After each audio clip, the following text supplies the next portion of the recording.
This episode is brought to you by Granola, Brevo, Shopify, Blinkist, Strawberry.me, and Fabric by Gerber Life. If you're in back-to-back meetings and want to stay focused while still getting clear notes, try Granola totally free for 3 months at granola.ai/Kwame. To level up your marketing, head to brevo.com/anything and use the code anything50 to save 50% off your first 3 months. Ready to launch your business? Sign up for your $1 per month trial at shopify.com/Kwame.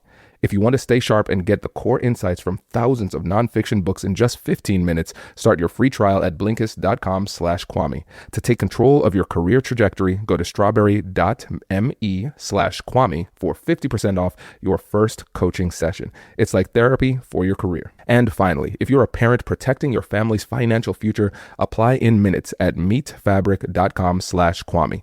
Policies issued by Western Southern Life Assurance Company, not available in certain states, prices subject to underwriting and health questions. Today's show is sponsored by Strawberry.me. Let me ask you something. Are you truly where you want to be in your career? Or are you waking up every day knowing that you're capable of more, but you're just not sure how to bridge that gap? Most successful people that I know, the ones that lead at the highest levels, don't figure it out in a vacuum. They have mentors and coaches guiding them. I've always said that the most important negotiation you'll ever have is the one you have with yourself. And for me, one of the toughest self-negotiations that I had to have was unlearning the belief that I could do it all by myself. Early on in my journey, I thought that I had to have all the answers, but I quickly realized that the fastest way to hit a ceiling is to work in isolation. It wasn't until I sought out mentors and professional coaching that I actually learned how to articulate my value and navigate the high-stakes pivots that got me where I am today. And that's why I'm such a believer in what Strawberry.me career coaching is doing. They're removing the guesswork and giving you a direct line to that same level of expertise. What I love about this service is that it gives you the clarity, strategy, and accountability that you need to turn your professional goals into reality. Whether you're trying to land a new job, advance in your current role, or transition into a completely new field, having expert guidance is a game changer. Instead of relying on guesswork or just waiting for the right time, professional coaching helps you to take control of your career trajectory. You'll identify the obstacles holding you back and develop a step-by-step plan that'll help you to move forward with total confidence. It's time to stop waiting. Go to strawberry.me/Kwame and get 50% off your first coaching session. That's strawberry.me/Kwame. It's like therapy, but for your career. Welcome to this masterclass edition of Negotiate Anything. With over 1,700 episodes featuring some of the world's brightest minds, we've carefully curated a couple of powerful conversations for you. What makes this so special is that you'll hear how different experts from different industries approach the same challenge in their own unique ways. Our goal is to give you multiple perspectives so you can build your own unique style. Success doesn't look the same for everyone, and in this masterclass, you'll see exactly why. Let's dive in. Jeremy, thanks for joining us today. No, thanks for having me. Excited to be here. Yeah, it is our pleasure. So how would you get us started by telling us a little bit about yourself and what you do? Yeah, so I'm Jeremy Delk. I'm a small town kid. I'm from a town called Bardstown, Kentucky, which is probably most notable. We're the bourbon capital of the world. So grew up in a small town, probably 20-something thousand people, 25,000 people. It's grown quite a bit since. And probably growing up there, I always had this ever yearning kind of feeling to want to do more, be more, and see more. And that led me on a pretty wild and twisty-turny ride. That's why I wrote a book called Without a Plan, because that's kind of how I lived my life, knowing kind of where I wanted to go, but no clue on how to get there. So you've heard that adage, some Sinatra, right? You can make it here, you can make it anywhere. So New York was that kind of thing for me that I wanted to end up. And I ended up on Wall Street through a quite interesting path, but went to school in Providence, was a day trader early on, made a bunch of money, lost a bunch of money as a kid, and found myself in New York on Wall Street. And then I ventured out about 24 years ago and started Delk Enterprises, which is my family office venture capital firm. And we've been in, I like to say we're industry agnostic. We've done everything from real estate development, hospitality, building materials, to life sciences, health, wellness, and health tech. So quite a bit of different businesses all in between that. And yeah, excited to be here. Yes, and we're excited to have you because you have such a rich and diverse background when it comes to business and entrepreneurship. And what I like to see is people who have found success in different areas in different ways. And I'm assuming a big part of that is the through line of difficult conversations and negotiations. And actually, Jeremy, this isn't something that we were planning on talking about, but I think it could be an interesting element of the conversation too. Because if we think about that journey from Bardstown to Wall Street and you got there without a plan, I'm assuming there were some tough conversations that helped to steer you on your way. Can you tell the audience a little bit about that too? Yeah, well, I mean, I love the topic and like the title of your podcast. I can negotiate anything, because what I found, and this may be a different spin on what you guys talk about typically, but outwardly looking in, I would say like, hey, how do you negotiate from a boss, a tough sales call? How do you negotiate that? I found the hardest negotiations I've had in my life have largely been with myself, right? And I think a big thing I talk about in the book is the title of the book's Without a Plan, and the subtitle is A Memoir of Unbound Action and Failing My Way to Success. So that's really, I think, the big piece I really preach on is failure and our human, I think how we're conditioned when we were younger with school and everything, but how we're conditioned to look at failure as this negative connotation and this negative thing, where I believe failure is everything. Failure is where the learning happens. Failure breeds confidence, and that's where you get to success, right? But for me, that kind of gave me the foundation of getting through it and using that as the confidence of like, wait, that was a really tough time, but I didn't stop and I actually got through it. So humans innately are, we're very protective, psychosomatic, and, we lose a parent or we have trauma in our life. We grieve, have those things, and we just kind of block that out. And I don't think you should look in the rearview mirror and live your life that way, but we are so strong. Everyone on your podcast right now has had a career ending, relationship ending, life ending thing that's happened to them. And my life is over. But it's really not, right? You kind of got through, but you forget about that. So for me, that springboard, like when I decided I built myself back up, I moved from Rhode Island, Boston with Fidelity and on Wall Street, making more money than both my parents combined as a young 20-something in Manhattan. I wasn't fulfilled. I was only making money, a lot of it, but I found out very fortunately that I was a creator and I like creation. I love business. I love learning. And that was kind of my passion for me, and probably like a lot of young folks. But what was different for me is I wasn't scared of the risk.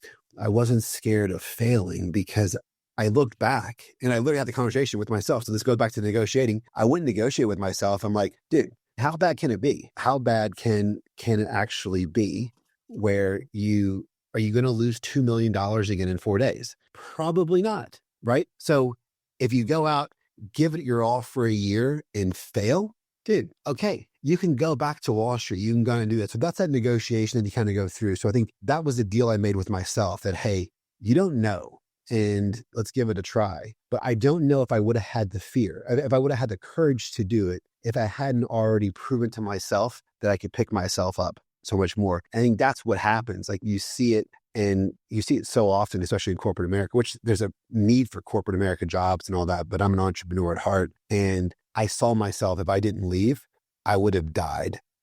Like not physically, but mentally and emotionally. I think I would have died because I saw it happening. I was this young kid who had all these ideas and things that I thought were good. Maybe they weren't all good, but some of them were good. And it was just like, sit down, kid, stay in your lane, kind of go through. And you're taught this conformity approach, which wasn't for me. So that was a negotiating I had really with myself and having that hard conversation. And then once I came to that decision I was going to do it, nothing was going to stop me. I told my mom, like, hey, I just resigned today. She thought I was absolutely crazy. Like, Jeremy, you just pulled yourself out of this 2 years ago. You were a wreck. Now you're like on top of the world. What is wrong with you? Are you just a masochist? And I made a deal, gave myself a year, and that was 24 years ago. Oh, man, this is so good. And I think this is such a strong place for us to start, right?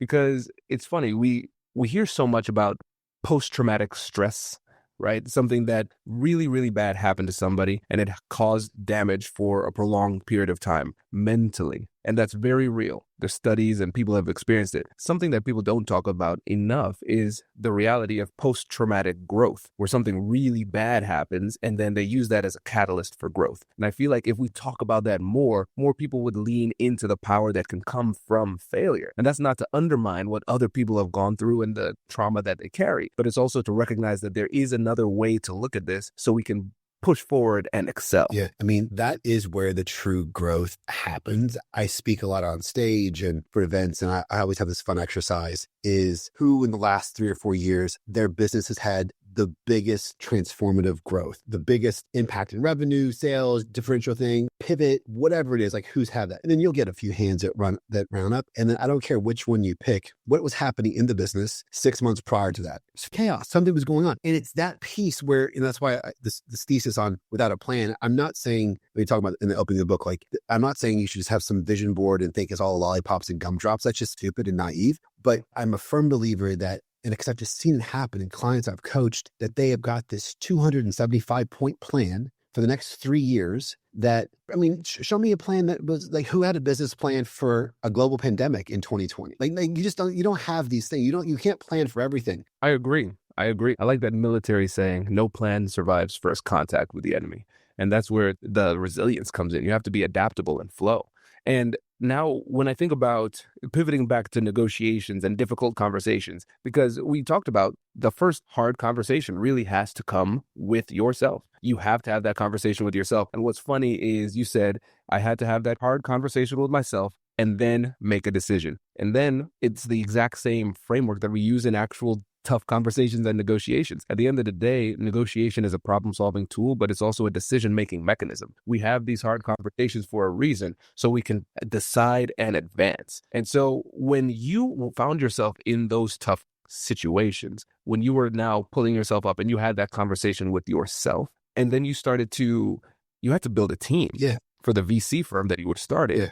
How did you get people to buy into your vision? What did those conversations look like? Yeah, I mean, really bad at first, right? Well, and I talk about this now. Now I'm on the other side of the table, right? I invest with my own money. I make my own decisions. So founders are pitching me, where I was on the other side of kind of pitching. And I talk, and like the book is very much about business and my life there, but it's also about the personal side. I talk about really intimate and hard to talk about things that I think have really related to people because business is so personal. But one of those pieces of things that took me a long time to understand is no one fucking cares about you, right? Other than maybe your mom and your wife, your kids, like no one cares. And when we go to this thing with fear and what am I going to ask KC? What am I going to go through? Like we all, if I do this and I fail, what are they going to think? What's this going to happen here? What if I ask this, whatever? No one cares. Like like everyone cares about themselves. Everyone's going through their same struggles and they're all in their own head. So you have to get that out of your way, number one. Number two, if you understand and agree that no one really cares about you and not be like, I'm not trying to be like a negative care about you, but no one, like your things that happen to you in your family unit. Yeah, it could be a hot topic for like at a cocktail party, but after that, they have their own stuff, right? And everyone has their own stuff that they're worried about. But what that does is lifts this massive burden that we put on ourselves of like, let me just be who I am. And then you can be way like, I'm all about authenticity and just being yourself. And like there's, hundreds of millions of people in this world. Not all of them have to fucking like you. And that's okay. Like know who your tribe is and know what it is going through. So you get that authenticity and then authenticity leads to vulnerability, right? And if you can be that, it just speed dates everything, whether it's the girl you want to marry, the deal you want to close, the job you want to get, the company you want to buy, skip through the bullshit. So like a great example of like, let's make that practical. I've got a founder that comes into me and this is what I did. So I could recognize it now. They asked me questions. Every question I asked them or I was asked, I had all answers. I knew it all. I had it all figured out. Bullshit. Like, no, no one, I've been in this game for 24 years. I don't have it all figured out. Right. But if you see that and like you're going through, it's just a natural thing of people wanting to please people. And if I'm going to be getting in money from this guy, I have to have all the right answers. I've got to figure this out. I got to know I'm decisive, all these different things. I know you're either lying or naive enough to not know that you don't know. And that isn't good for anyone. Right. So if you can be vulnerable and say, hey, I'm a great sales guy. I can sell ice to Eskimos. I can do any of this stuff better than anybody, but I can't balance a checkbook and I'm asking you for money. That's so reassuring to me. Cool. Great. I got finance guys. Go sell, make rain. I can now help you because now more than money, you're telling me where you suck at, as opposed to telling me you have all the answers. 6 months later, you burn through cash. And so just be vulnerable. And people are like, oh, well, I can't say that because again, what are they going to think?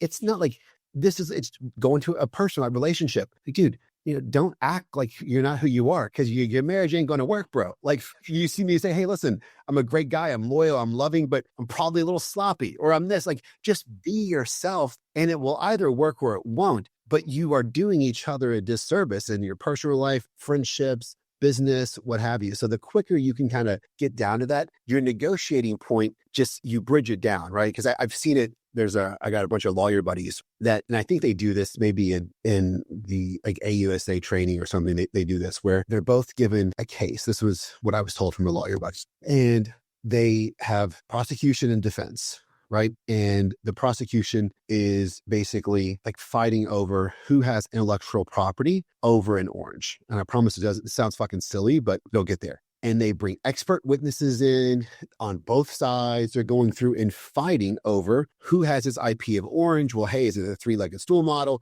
I've done this. Well, it's prior art. I have a US provisional, but we didn't follow the thing. All this stuff for a 4-week trial, blinded, right? They're going through it. And cost, it didn't really cost as a moot court, but it took months and months, 4 months to go through. And basically it ended up getting cut up. The judge made a ruling, split it up, had a royalty agreement, and it was whatever. So they wasted 4 months, going through it, and neither party got what they wanted. Each party had a business, a fake business that they were kind of going through, and that's what they were fighting for. Prosecution had a global distribution of orange juice concentrate sales throughout South America. The defense had a novel technology that used orange peels for bioenergy. If they would have just talked and said, hey, I need the inside, you take the outside, they get what they want, right? Because now they put it up to someone else as a third party. By not communicating what exactly it is that you want, neither of them are happy. They didn't get what they want, and they wasted a ton of time and resources. So long orange juice story to tell you, say what you want, say what you need. Fucking just say it. Don't be scared of it. And if you can't help them, you can't help, but you're just speeding up that process. I'm telling you, for a guy like me or anyone that's pitching or getting investments or trying to get coached or whatever, our biggest resource is the time, right? I can't handle the bullshit. So just like, hey, I can help you. I can't help you. Dude, I can help you. Good. You're decisive. That's decisiveness. That's kind of showing that piece, and the vulnerability and transparency of admitting what you do know. That's great. You're a certain manager, but it's even more powerful to be able to admit to a business partner, a colleague, or investor what is it you don't know. What keeps you up at night? What scares you? When I started this podcast and built the American Negotiation Institute, I quickly realized something. No one hands you a manual. You're the strategist, the marketer, the operations team, and the tech department all at the same time. Every day, there's a new decision, a new problem, and a new hat to wear. Starting something of your own can feel exciting and lonely. And looking back, having the right tools makes all the difference. For millions of businesses, that tool is Shopify. Shopify is the commerce platform behind millions of businesses all around the world and 10% of e-commerce in the United States, from brands just getting started to major household names. With hundreds of ready-to-use templates, Shopify helps you to build a beautiful online store that matches your brand. It's packed with AI tools that write product descriptions, page headlines, and even enhance your product photography, helping you to move faster and more efficiently. You can create email and social media campaigns to reach customers wherever they're scrolling, and you can manage everything in one place, from inventory to payments to analytics, without juggling multiple platforms. Start your business today with the industry's best business partner, Shopify, and start hearing. Sign up for your $1 per month trial at shopify.com/Kwame. Go to shopify.com/Kwame. That is shopify.com/Kwame. You know that feeling when you're in back-to-back meetings all day? You're nodding along, trying to contribute, but in the back of your mind, you're secretly stressed because you're trying to remember exactly what was just said or who was supposed to follow up on what. Meetings can be a mess, but Granola AI fixes that. Granola is an AI-powered notepad built for the way real people actually meet. Here's how it works. You take rough notes like you normally would, and then in the background, Granola securely transcribes the meeting. Then it turns everything into clean, structured, and actually useful notes the moment the meeting ends. The best part? It works through your device's audio, so it integrates seamlessly into the tools that you already use. No setup and no awkward tools. It's just your normal meeting, but with superpowers. I found that it lets me actually listen instead of frantically typing, so I walk away knowing exactly what was decided and what comes next. Before Granola, our team would spend extra time cleaning up notes and double-checking details. Now, we leave meetings aligned and clear. It saved us time and helped us to operate at a much higher level. If meetings are eating up your day, granola.ai is a no-brainer. And you can try it totally free for 3 months. Just head to granola.ai/Kwame. That's granola.ai/Kwame to get your time back. Get 3 months free at granola.ai/Kwame. Oh, Jeremy, this is so good.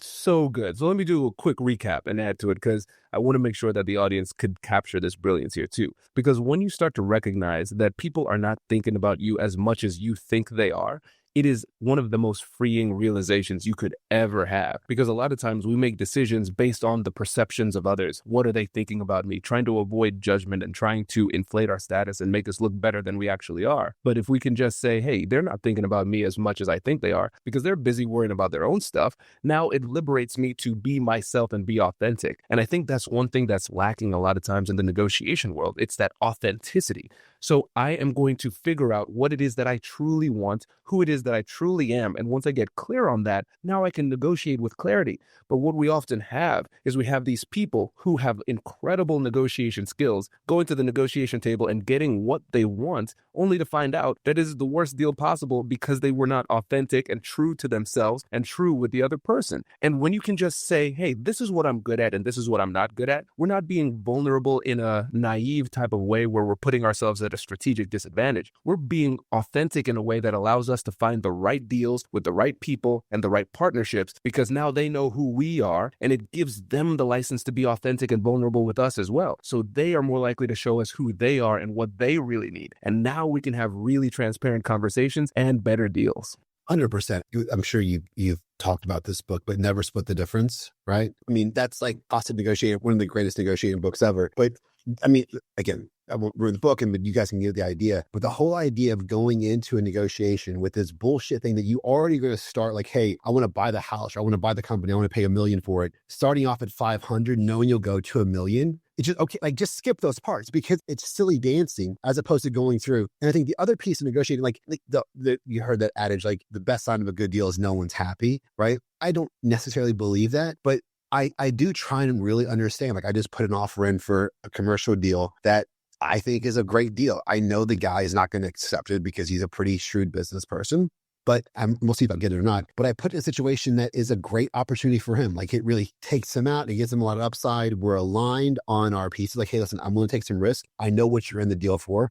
I'm basically doubling your value for that. We are aligned on whatever upside deal I get, you're splitting it. So we're starting off on a basis of like, this is not me getting over some tricky put option or something like that. We're starting off on a basis where I'm consciously not, of course, I'm thinking about myself, what I want, but I'm trying to put myself in their situation. And is it a good deal for them? Because if it's not, like, are they ever going to do a deal with you? Right? If you got them, right? And really kind of screw somebody, it's just a shitty way to live. Like I've got lifelong friends that started off as business relationships, lifelong. And I wouldn't have that if I fuck people, right? That's just not a way to do it. There's no reason that there's an infinite supply of money, especially with the Fed printing it every day. But there's so much money out there and opportunity that life's too short. Just be genuine, come up with something that's a great deal. Could you make more money being super shrewd? Yes. But like, I just don't personally think that's the right way to live. And you're going to probably never do a deal with that person again, as opposed to like, you know what?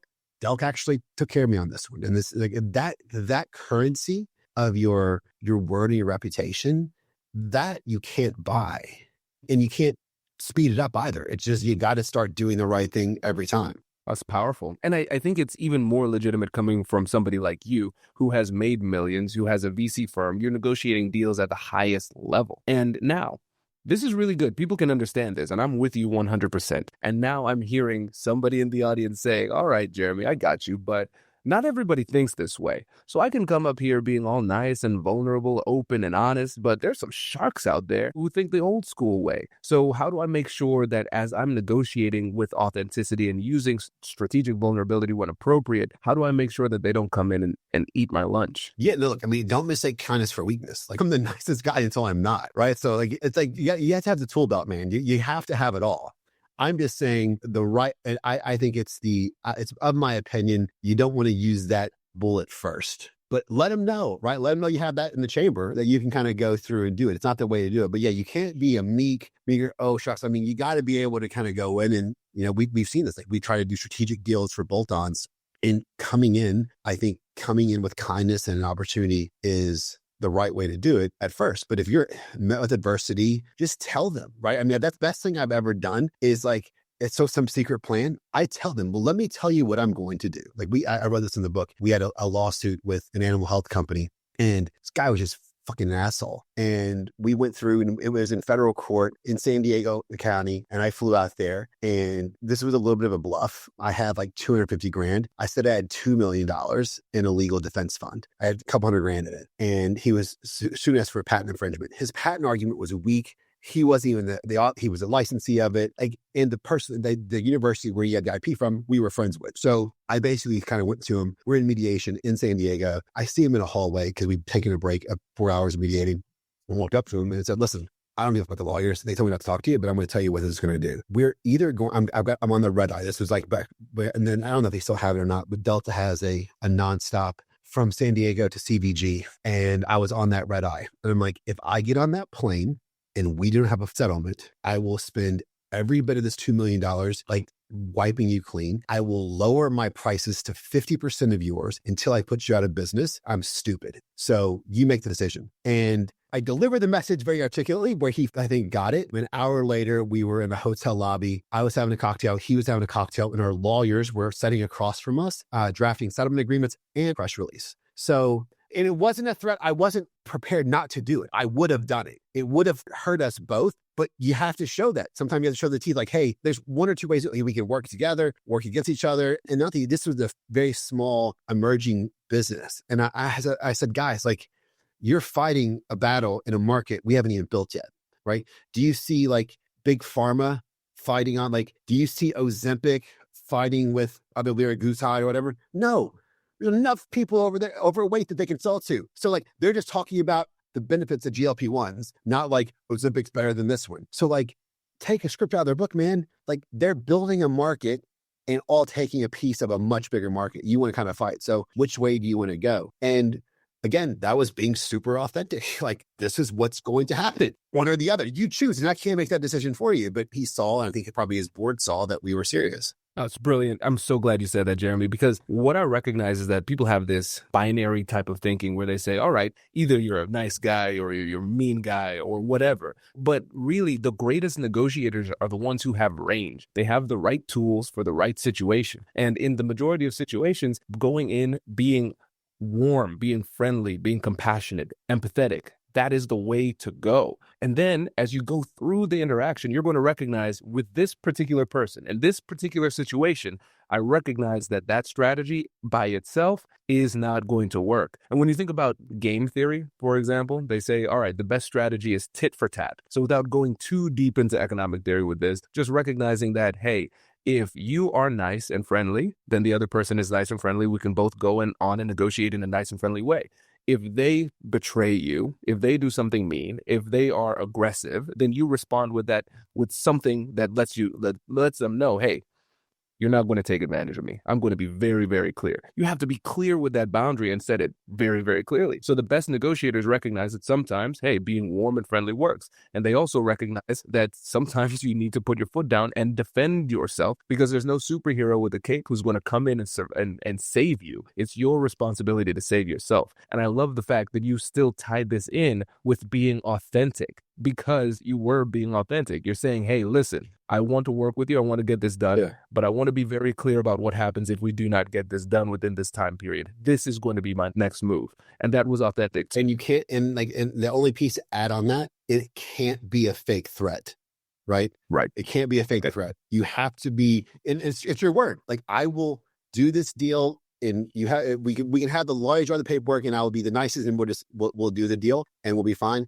That has to be true. Same thing is, I will blow it up. I will blow my company up and your company up just for principle. You have to be willing to do it, because otherwise you get called on that really quickly and you're the boy who cried wolf and no one believes you have teeth. But you do it once and then you show someone else and I call it hanging a body in the lobby, right? You hang a body in the lobby sometimes and they see that, all right, well, he's done it before. So what do you want to do? And I think that's the piece. I mean, and you see a lot of stuff in 20 years. Absolutely. Absolutely. It's like, hey, sometimes you have to recognize that the war chooses you. We go in peaceful, and sometimes the war chooses you, and it's your responsibility to step up and do something. And now, before we go, because I know we're coming up on time, I want you to think about, in all the difficult conversations that you've had, difficult negotiations or conversations in general, what would be the one piece of advice, one foundational piece of advice you would give the listeners when it comes to what it takes to become an effective negotiator? Yeah. I mean, I think it really starts with everything with yourself at first, really getting comfortable and understanding what your core beliefs and non-negotiables are. So that's kind of like your moral compass of what you're willing to do and what you're willing not to do. Having that internal peace, and because it's just going to give you so much more strength by understanding that, hey, I'm okay being who I am. I love myself. Like, I didn't love myself for a long time. I did a lot of therapy and kind of going through it, like, just self-destructive behaviors and all kinds of stupid stuff. And like learning to love yourself, because you can't love anyone else until you do, right? So basically what I'm saying is kind of getting your own house in order, right? Who am I?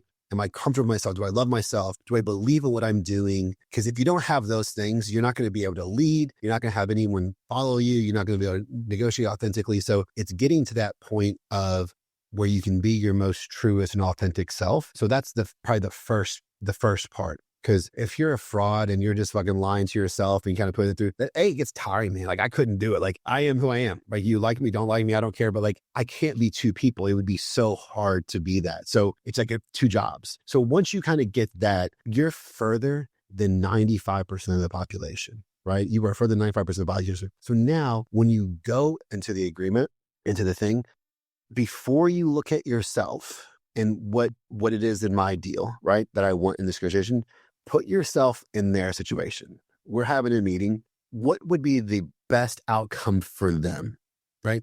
And it really starts there. And then it also speeds you up. Like, if you're just completely in different direction, different, modes, whatever, you're probably never going to get to a deal anyway. So like, just that's fine. Never get to a deal. Just accept yourself as colleagues or adversaries and just kind of move on. But putting them first on like, hey, what would an optimal deal look like for them? In your mind, you don't know all the information, but you're taking a hypothesis of what that is. Then could you live with that? And then could you work in a framework that would make your deal, your optimal situation, good as well? Yeah, you're never going to, but that's a good place to start. Then you can start prioritizing what's really most important to you, and that's where the negotiation comes in or whatever. So that's that. Then and I'm not giving you any direct answers, but once you have all that stuff, the one thing that you should do after you get all your house in order is, my team hates this, and this is going to be hard for most people that are planners. Don't go into the meeting with any predisposed plan or objective. Just go in there, talk about you, talk about what you want to do,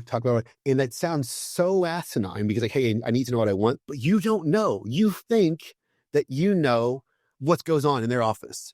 They can have a dumpster fire. We have a company that we were trying to make it, their whole board, you can look at in public company, their whole board resigned 2 weeks ago. Like, it's in a free fall. Like, you think you know what's going on, but you don't know, right? So going into it, I can't tell you how many times I went to a meeting that we thought was going to be a joint venture sales agreement, that halfway through, I'm like, this is an acquisition target. Like, we're going to buy this company, right? So you never know. But when you go into the meeting, vulnerable, authentic, hey guys, this is what we think. You guys are doing some really cool shit. We're doing some cool stuff. Whatever. Hey, you guys are this. We think we could be a great value add from selling them a product, good, or service. Whatever that is, go in there with confidence of who you are, confidence of what it is. But just you sharing and being vulnerable and being, because like, you're not going to give me trade secrets or algos that you're going to do. Like, just tell them where you want to go. Be honest with them. You will be surprised on what they will tell you. And now you actually are at the table and like, wow, like, we can really do something cool together. And I'm telling you, more times than not, you just get to the result quicker. Like, I'm not saying this isn't a recipe that you're going to get every deal done, but every deal isn't meant to be done. But it's managing time and going through and getting to that result of figuring out, hey, there's nothing to be here, but like, we appreciate you. And like, let's not fight, right? Let's just kind of go through. But, and hey, I'm not a customer today, but I really respect you. And like, this is what would be really good. Especially if I'm honest, I'm thinking more deals, like how to do deals. If you're selling something, dude, maybe your product sucks right now, but you want them to tell you it sucks. They're not going to. If they feel like you're just buttoned up and you only leave your product, go in there like, hey man, we really love this. We think what's good. We think this is a great fit, but dude, you are our ideal customer. And I want to hear your honest feedback, because if you don't buy this product from us, then we failed you. And I want you to tell me, because we built this in our little black box thinking that this would be the best product for you. If you don't buy it, then it's not price, because the value we give you is so massive. So of course it can't be a price. We missed the mark. And my obligation is to my company, but really to you as a potential customer. Tell us what we did. What did we do right? Or what can we do to make this product an absolute game changer for you? All of a sudden, they're giving you the shit to tell them. They say, well, if it did this, this, and this. So, okay. So if you tell me if we were able to take this, make the integration easier and make this and do these things, that would be something that you guys would use. Absolutely, Jeremy. Cool. I'll be back to you in 30 days, right? And you just got to that point, as opposed to like, oh, we went to the sales meeting, they didn't like it, it is a miss. We talk a lot on this show about the importance of learning and staying sharp. But let's be honest, between work and life, who actually has time to read every single book that can help you to get ahead?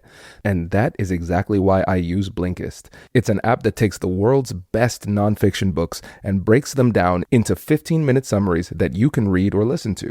They have over 9,000 titles, so whether you're into leadership, psychology, or negotiation, they've got you covered. Personally, I love to learn about a wide variety of topics, not just negotiation, but psychology, history, and communication. All of that knowledge works together to help me to be the negotiator that I am today. If you've been meaning to dive into the frameworks we discuss here every week, Blinkist is the fastest way to get those core insights while you're driving to work or at the gym. It turns your extra time into a real advantage, helping you to show up to every difficult conversation with more clarity and courage. If you want to start learning faster and showing up with more confidence, this is the tool for you. Go to Blinkist.com/Kwame to start your free trial. That's Blinkist.com/Kwame. Are you ready to take your business's marketing to the next level? Meet Brevo, the all-in-one marketing and CRM platform built to help you connect with customers, boost engagement, and grow your business smarter. With Brevo, you can manage all of your customer interactions in one place, nurture leads with their built-in CRM, and reach your audience through email and SMS, and keep them coming back with powerful automations. But here's where it gets really exciting. Meet Aura, Brevo's AI assistant. Aura helps you craft smarter campaigns by suggesting personalized content, optimizing send times, and even analyzing performance data to help you improve your strategy in real time. It's like having a marketing expert on your team 24/7. And of course, Brevo offers advanced analytics, seamless integrations, and AI-driven personalization. Everything you need to craft multi-channel campaigns that hit the mark every single time. Get started for free today or use code ANYTHING50 to save 50% on starter and standard plans for the first 3 months of an annual subscription. So just head to www.brevo.com/anything and take your marketing further with Brevo and Aura. So again, it just breaks down. This shit is easy. I've been in different businesses, because business is business is business. You're dealing with people. That's it. People have their own challenge, their own problems, and they're trying to look for their own solutions for their own things that matters to them. Ask them what matters to them. This is great. Jeremy, you ended with some fire there, man. I appreciate it. And before you go, remind the listeners again about your book and how they can get in touch with you. Yeah, so I'm JeremyDelk.com, Jeremy S. Delk on all socials. The book's Without a Plan. So it's on Audible, Amazon, anywhere, Barnes & Noble, anywhere you find books. But yeah, check it out. It's got some good stories. It's a bit Wolf of Wall Street and / like The Hangover, probably. Yeah, that's right. That's the best way. But with business advice. But look, business is personal, man, and you should make it personal and lean into it. Have fun and get to love yourself and know what's important to you. Amazing. Jeremy, thank you so much for joining us. Really appreciate it. Thank you, my friend.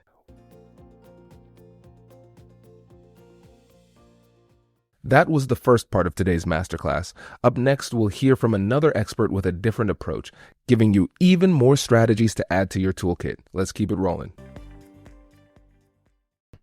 Manu, thanks for joining us today. Thank you so much for having me. It's a pleasure. Yes, it is our pleasure as well, my friend. So how would you get us started by telling us a little bit about yourself and what you do? So my name is Manu Kapoor. I'm a professor for learning sciences and higher education, trying to understand the human mind and how it works at ETH Zurich in Switzerland. And I also direct the Singapore ETH Center in Singapore. Very nice. And your work is so fascinating. It's so unique.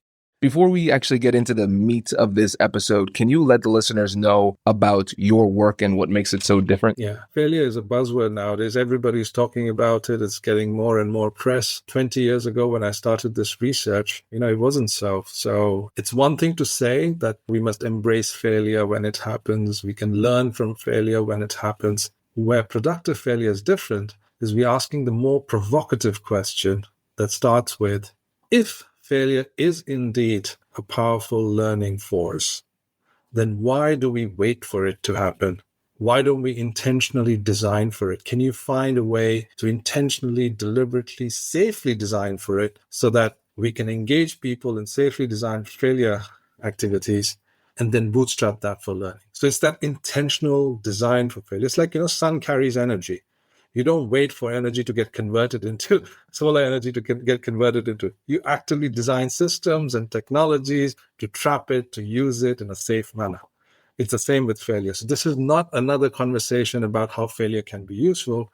Productive failure is a conversation about, well, we shouldn't wait for it to happen. We should find a way to design for it, test it, do the science so that it's safe and effective for everybody. That's what productive failure does. Oh, Manu, this is great. And I'm glad that you set the stage in that way because you are really helping us to understand that this is a complete paradigm shift. Because first, failure was stigmatized. Nobody wanted to talk about it. It was something that even if you did experience failure, you would hide it, the stigma behind it. But then we started to get to the idea of, hey, failure is a tool. It could be a good thing. Hey, don't shy away from it, embrace it. And now this is the next level. It's saying, all right, no, we are going to harness this. And tell me about the mindset element too, because I'm recognizing in difficult conversations that fear of failure holds people back. And I want you to speak directly to the mindset that's required to see failure in this new way and prepare for it. So in the work that I do, there's a big difference between learning and performance. And the idea is that sometimes you're engaged in activities where performance and learning they're coupled, they're very tightly coupled. So for example, experts in the zone, you see them performing really well and they're taking on tough challenges and they're learning. But there are also cases where performance initially suffers, but you're doing something, you're struggling with something, you're potentially even failing, but there's the locus of deep learning is right there, right? So the performance and learning are not always aligned. You can think of them as orthogonal vectors. And and you asked about the mindset, right?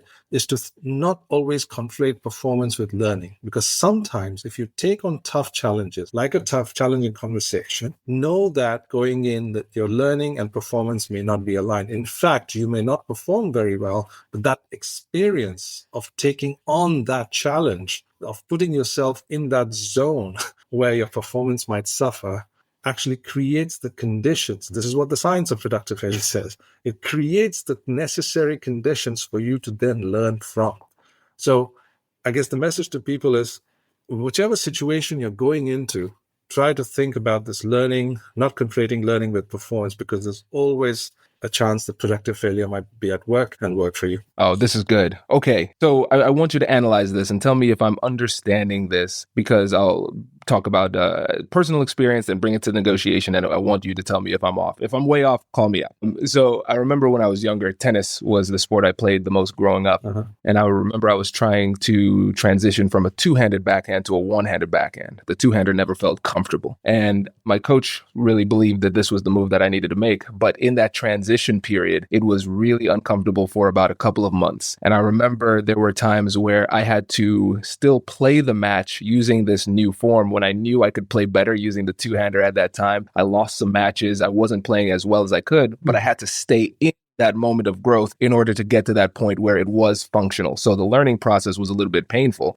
but at the end of it, I was at a better place. Mhm. And I think a lot of times in negotiation too, you might learn some new tactics and some new approaches, and they might be vastly different from what you used to do in the past. Mm. And you understand that transitioning to incorporating this new skill set might ultimately make you better. But as you're learning how to implement those skills, it can be really challenging, and the conversations might be difficult, and it might make you want to regress and revert back to what you used to do. But you have to stay in that learning mode so you can have higher levels of performance later. Exactly. So, I mean, I have three concepts here that I talk about when I talk about productive failure. First is your motivation to enter this zone, the failure zone, right? And the idea is that you're not going to learn something new unless you're in this zone. I mean, you just think about it. If you try something and can do it successfully, you haven't learned much. It's only when you try something harder and then suppose you can do that successfully as well, you still haven't learned much. Only when you try something that's challenging or hard and you fail to accomplish it or you fail to do it, that's when you know that here's a gap, here's a growth zone. And only failure can tell you that you've entered this growth zone. Success cannot tell you that. So when you decided to change your backhand to the Roger Federer backhand, I say, so you intentionally decided that the double hand backhand, you could do it. When you decided to do the single hand, you basically could not do it. It's the failure to do that well. You were in that zone. If you know your goal, then entering that zone is the first step, right? And that's what you made the step. And in that step, as long as you try, you have good feedback loop with your coaches that get you to try and coach you as you develop. That's where the growth is going to happen. The growth is not going to happen in things that you can already do successfully. And you talked about it was so uncomfortable, the notion of productive discomfort. I think that's another mindset shift. When you're in the learning zone or the failure zone, when you're trying to learn something new, we all have to get used to being comfortable with being uncomfortable, right? And if you're not, and use it both as a feature, but also as a signal. In other words, if you're trying to learn something new and you're not uncomfortable, you're not failing, it tells you that you're not in the zone, right? So it's a signal that you can use from how you are feeling about things to take the challenge level one step ahead. And when we do that in some areas intuitively, right? But in other areas, we really have the mindset to do that. I heard this interesting quote the other day. They said, people are always jealous of the outcome, but never jealous of the process. And what I'm hearing is that it's not just that we should develop a mentality where we can accept failure and not even go ahead and get to that mentality where we embrace failure and appreciate it, but we need to take it a step further and seek it out. Because if we are not feeling that failure and we're not feeling that productive discomfort, then it's a signal that we're not in that zone. And what's funny is I'm thinking about the nexus between this concept and that classic, very popular idea in psychology of flow. And we can achieve a flow state in very simple ways. We can get in a flow state playing with our kids, doing the dishes, basic things. But if you want to achieve a flow state at a high level, doing something that requires an extreme amount of skill, it sounds like in order to get into that flow zone, you have to get into that zone of productive failure over and over and over and over again until you develop the skill set necessary to achieve flow and perform at that high level. I couldn't have said it better. That's excellent. Productive failure is the development trajectory to achieve the level of expertise that can then give you flow. And I call flow productive success, basically. It's the idea that learning and performance are perfectly aligned. That's productive success. When performance suffers initially, but there's deep learning going on, that's productive failure. When there is no performance and no learning, because you're basically going on a wild goose chase, that's unproductive failure. But the battle, the biggest beast that we all fall to is unproductive success. You know what that is? That is the illusion of learning in high performance. It's like you get good at something, you just keep doing that thing, and you think that you are learning.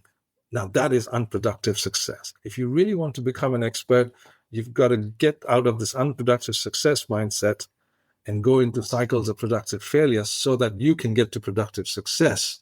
That is the flow zone. Oh, this is great. Now I can hear the listeners. I know this is they're listening in the future, but I can still hear them, Manu. They are understanding cognitively what they're saying. I know they're following and they hate it. They're saying, oh my gosh, the thing that I've been trying to actively avoid my whole life is exactly what I need in order to level up. So let's talk about how we can start to adopt this mindset, because I always think about difficult conversations through the lens of mindset and skill set. When it comes to actually what you need to do in a difficult conversation, in the majority of cases, it is difficult to do, but strategically easy to understand what you need to do, but emotions will hold us back from doing what's required. And what I recognize is that a lot of times in these tough conversations, the productive discomfort that we feel is really our natural tendencies fighting the higher level instincts that we're trying to create with these skills. And now I'm thinking about, how do we go through this process of personal evolution where we can start to incorporate productive failure more intentionally in our difficult conversations? Great question. I mean, the first thing I tell people, when they're trying to do this for themselves, is that it is already in you. We are wired to be like this. You know why? Because if you look at how we are when we were young, whether we're trying to make sense of the environment, whether we're trying to see what parents or guardians mean, what they say, we're trying to learn the language, the meaning of the words. When we try to get up, sit up, walk, we're constantly failing. But that doesn't deter us. We keep trying and trying and trying again. And hopefully the environment around us is a psychologically safe environment within which we do this naturally, and we do this beautifully, and we do this very efficiently, right? We can learn so much in the first 7 years or 8 years of our lives, right? Why am I saying? I mean, we are wired to be. We as human beings have this within us to explore in a safe way and to fail and struggle and learn from it. It doesn't deter. It doesn't deter children at all. You should just see them. It's what has happened. What happens is, after those early years, we get enculturated and socialized into thinking about failure in the wrong way, right? And so that is more of a designed effect rather than something that is natural to us. So if we know this knowledge about us, this capability that we already have, I think that itself is very empowering. It's not something new that you have to learn. It was always there with you. You just have to reactivate it, right? And the reason I say that is, you know that you have it because once you start reactivating and working with it, you will get it back, right? This is powerful. This is powerful. Yeah, I think starting off with that fundamental realization that we do still have it, I think that's really empowering, because I think it can get a little bit overwhelming if people are saying, all right, well, I need to adopt this new mentality and I need to learn how to do this as well. It's a lot. And so let's operationalize this a little bit more too. So the step one is first recognizing that it is inside of us. And then what would be the next step of the journey? Action. So there's a distinguish between the concepts of knowing that and knowing how. And typically we operate, or let's find out something about something. Knowing that rain falls, knowing that, you have to do something, knowing that productive failure is good for you is one thing. That's your question, right? Knowing how to do it is quite another, right? And we learn by acting in the world. Knowledge comes after. Right. So the primacy of action. So there's no point. So if you're learning how to negotiate, there is no need to go and listen to lectures on negotiation. The first thing you need to do is to negotiate. Exactly. Act. Get in. If you want to learn how to swim, you can't learn all the theory courses on swimming and dynamics of fluids. And no, you have to be in the pool and attempt. It has to be safe, of course, right? So the primacy of action, is the main thing. Get up and do it, right? That's the second step. Third is you do it in a safe way and make sure that there is feedback loops you design your feedback loop. So if you're learning how to swim, there must be a coach somewhere or somebody who will teach you. If you're learning how to negotiate, there should be somebody who's an expert or someone who could mentor you in any field. Take your pick, act on it, and design your feedback loop. Step 4, reflect and learn.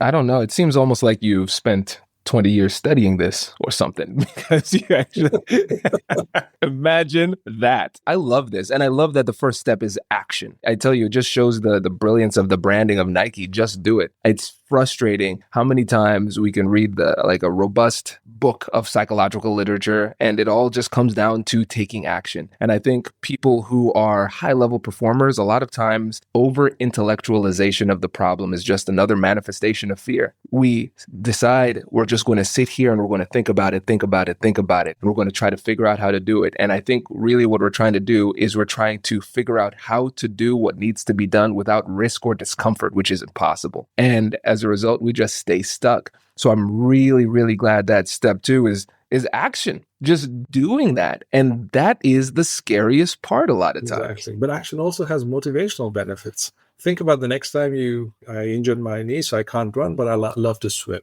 Swimming is my basic exercise. But, sometimes at the end of a long day, or perhaps, after this podcast is 10:30 p.m., how am I going to go? It's very hard to motivate yourself to enter the pool and actually have a swim, right? So I tell myself on such days, based on action, right? My goal is to simply act, is to get in the pool and just do one length. If I can just finish that for today, I'm allowed to get out of the pool and say it's done. And you know what happens? Once I'm in the pool and I finish the first length, I say, I'm here, I'm going some more.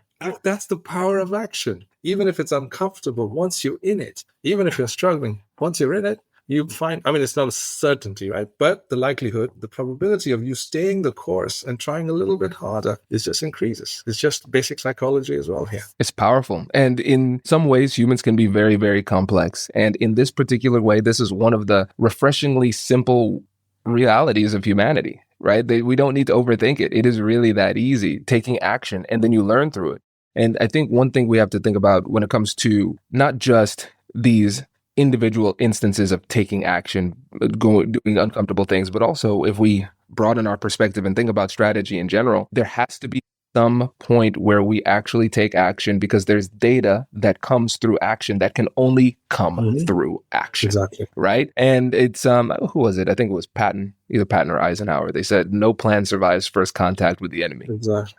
And we can come up with this great strategy and everything, and we could say, yes, this is how it should turn out. But there will be data that we get through the process of execution that is only available through execution. And that's where the practical experience really comes into play, because action begets action. We take action, we experience either, just broadly speaking, we could experience success or failure, and both are good. So I can get what I want. Okay, great. And now I know I can push myself a little bit further. If I don't get what I want and I experience productive failure, now I have a robust data set of real information that's germane to me that I can use to build upon and move forward, which will make it more likely for me to take action in the future. Exactly. That's why I say act and act first. And the idea that what was the war quote again? No battle plan survives the first contact with the enemy. That's true for just about any field of action. And exactly for the reasons you said, you really an action has to be coupled with feedback. Action without feedback is not useful, right? So the learning comes from the feedback. Even in science, and this is what I really wanted to say. In science, there were two epistemologies of carrying out scientific inquiry. And one is, if you want to understand the system, you stand there and you observe. You observe how the system behaves. You get as much information about the various variables and how they interact, and you try to build a model of it. That's the intellectualizing aspect of science. But there's another way of doing science, and that is you perturb the system. You act, you intervene, you change something, right? And then you see how it unravels, how the dynamics, right? Action gives you information in ways that just thinking about something or just observing something is just not going to do. In the same way, you can watch Messi take a free kick or go about his dribbles.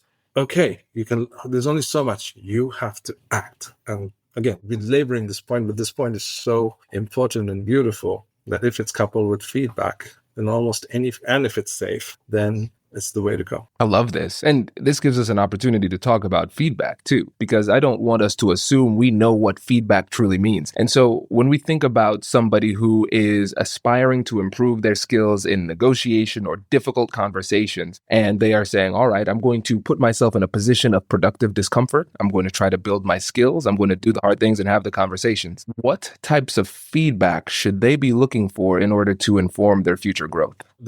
There are several kinds. One is simply corrective feedback. This was not the most optimal. Perhaps you should have tried something else. Okay, that's one. The other is explanatory feedback that goes into why was this not? So it builds the explanation behind it. But my favorite is the contrastive feedback.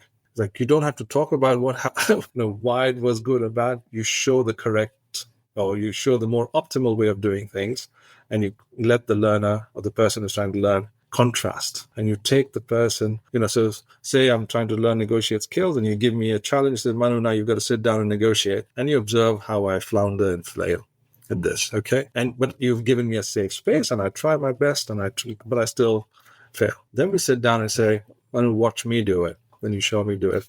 I said, Manu, now contrast. You have not said anything. You've just said, watch me do it. And now Manu, contrast the two. What do you see the difference, the contrasts between what you did and what? No, seeing is a very important feature, right? We need to be able to see what is critical so that we can encode it, right? You can't tell somebody to see it. You have to really design the system for them to be able. And this contrast between suboptimal and optimal solutions or representations or procedures or skills, if you give them back to the learner, that becomes a very powerful way to learn. And then you can see what they are seeing. Then you come in and advise them you saw these things, but there are these additional things that you also need to see. That becomes really powerful. It's the contrastive feedback. And the thing that comes to mind as I'm hearing all of this is when it comes to how people are trained in negotiation, communication, and conflict resolution, a lot of times the training methodology does not match the outcome that people desire. Because I like to be able to spend a lot of time with people, do a training, and then actually give people a case study that they can go back and forth on. And then they can give each other feedback on how they felt, the perceptions and things like that. And then I can jump in and I instruct somebody to be as mean and unreasonable as possible. And I show them how to handle those situations. And people get a lot out of that. But a lot of times when folks are learning negotiation and communication and conflict resolution, they often intellectualize it purely through observational learning. So they say, all right, I'm going to listen to this podcast. Hey, everybody, keep listening to the podcast. It's great. Okay. Just keep listening. But that you need more, right? So they might listen to the podcast, they might read a book, and it's really, there's no actual engagement that occurs. And so now this can be a really powerful tool. Like this episode can be a powerful tool for leaders who are really trying to teach people how to negotiate, not trying to check the box to show that, hey, my team has negotiation certification. It's like, no, I actually want them to improve the skills of negotiation. There's a different methodology that's required. Yeah. I'll give you an example. It's in medical school. I work with one particular medical school, and medicine has a very strong tradition of you give a lot of content. You give the content to the students first, and then the cases of the applications come 2 or 3 years later. That's the standard model. And I guess maybe I heard something like that with you as well, right? You're teaching negotiation. Let me give you all the content and the theory and the skills of the negotiation. Then I give you a case. What action first means is you give them the case first. And you tell them you're not going to be able to do this well, but it is precisely the safe space within which you try, invent as many strategies, and don't worry about getting it right. And then I'm going to give you the content, right? Then I'm going to not even give you the content. Then I'm going to contrast it and then show you the content. You will find that they learn way better, 2 to 3 times better, if you just do this. And in the medical program that I was working with, the university that I was working with, I said, if you really want to radically use productive failure,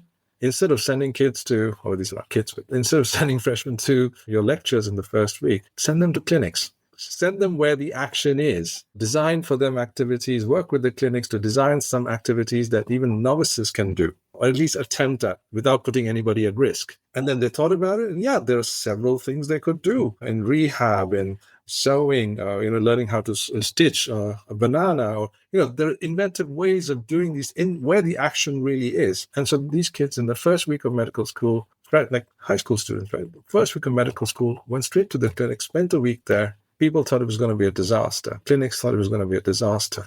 It wasn't, right? It was all done in a safe way. The magic happened in the week after, when they returned to their lectures on anatomy and biology and so on and so forth.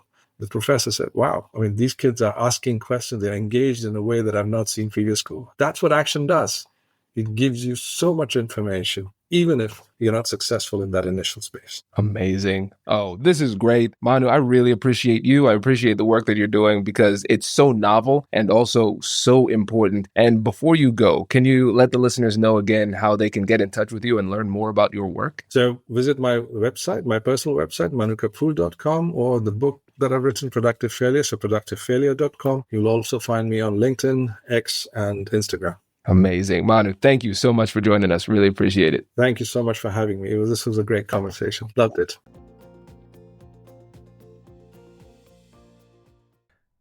That's the power of a masterclass. One topic, multiple lenses, and real-world application. Negotiation isn't theory, it's practice. It's self-awareness. It's choosing courage over comfort. So pick one insight today and apply it in your next conversation, because skill doesn't come from listening, it comes from doing. I'll catch you in the next one. Hey, if you're still here, that means you really like this episode. So why don't you leave us a review? 5 stars, please. That really means the world to us, and it helps other people find the show. And now, I will catch you later.